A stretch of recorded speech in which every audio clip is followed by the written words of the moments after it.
Hey, my name's Jared Cook, and this is my English project. So, in a world where people strive to be accepted, in a world where no one can stand out and be out of the norm, some individuals are lucky with good parents, a good home, prepared meals, and etc. But others don't get as lucky, don't receive those opportunities. Not by choice, unfortunately, but this world is cold. It is relentless. It's sad to see. As a young white male who has experienced exclusion from formerly being overweight, I can tell you that being excluded or teased for your differences is not fun. My experiences weren't traumatizing, but others were.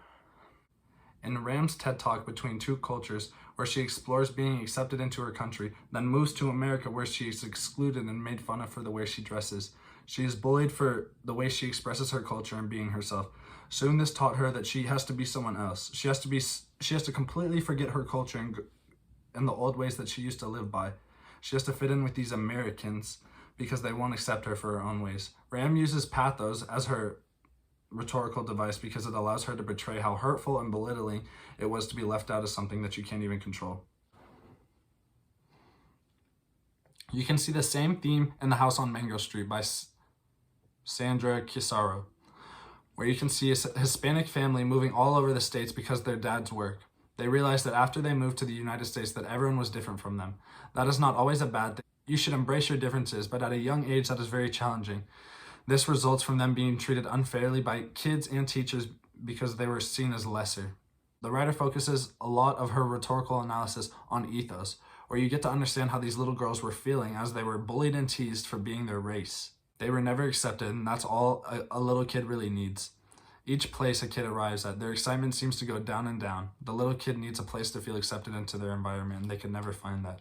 In the film, by grouping and tying, inclusions make the world more vibrant. They make it clear that if the world was nicer to each other and they were willing to spread our differences more freely, the world would be such a better place. The Untying groups explore self-acceptance by encouraging people to accept their differences because it's the easiest way to bond. If people in this world were able to view a weaker side of you, that just brings more comfort to them approaching you. The little kid is blind and he is very insecure. Him and his mom enter a museum and he finds a piece of art that he is very passionate about. You can see his personality comes alive because he forgot about his disability because it had no effect on how passionate he was about this painting. The difference between all these stories and this one is that the blind boy accepted that he was blind, and that had no effect on him describing the beautiful art that was on the wall. Beautiful, beautiful, beautiful. The TED Talk by Samoa Theodore, called The Evolving Identity of a First-Generation America, explains how she is from Trinidad, and she is a Trinidadian.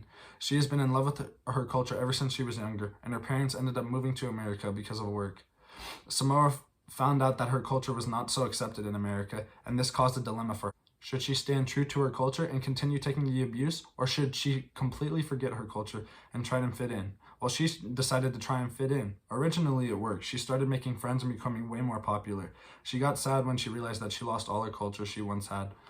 Samoa shows us that an interesting point of view where she feels regret by not standing by her culture.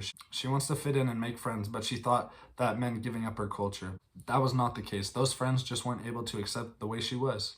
Samoa found new people in her life that accepted her for the way that she was, and they flourished it. Samoa finally got to see her true colors, and she was so beautiful inside. In The Paper Menagerie by Kai Lu, Jack, who is biracial, he was raised by his white dad and Chinese mom who immigrated to America. Jack's mom makes an origami menagerie for him. When Jack's mom breathes into the origami, the menagerie comes to life, jumping and playing with him. The author purposely made this kiddo biracial, especially making his mom Chinese because that race is so packed of culture, it's hard to ignore. Author takes a different approach on acceptance. He shows what it's like to forget about what anyone cares about you, whether they like you or not. It doesn't matter. Lu shows that it's beautiful once you immerse yourself in your own culture. In all these stories, the characters shy away from their culture because they care what other people think about them. Kids can be so mean that they shouldn't let you stop them from being your entire self. When you compare all these other stories to this one, there's a distinct difference. The only one story that stands out is this one because the story is so happy and upbeat. The reason for this is because the child accepted his culture and he flourished from it. Him and his mom made so many more bonds because of it. The most efficient strategy to developing a theme in these sources was Ken Liu, who wrote The Paper Menagerie. This strategy is so successful because Liu showed a unique perspective of the story. He showed us what it's like to succeed and actually accept into your culture and flourish from it. He showed what it's like to just be you and actually you. All these other stories are just so bad because they aren't accepted for who you actually are because they care about what other people think. You gotta forget that. You gotta be you. Who cares about being accepted? You gotta accept yourself. And that's facts. Thank you.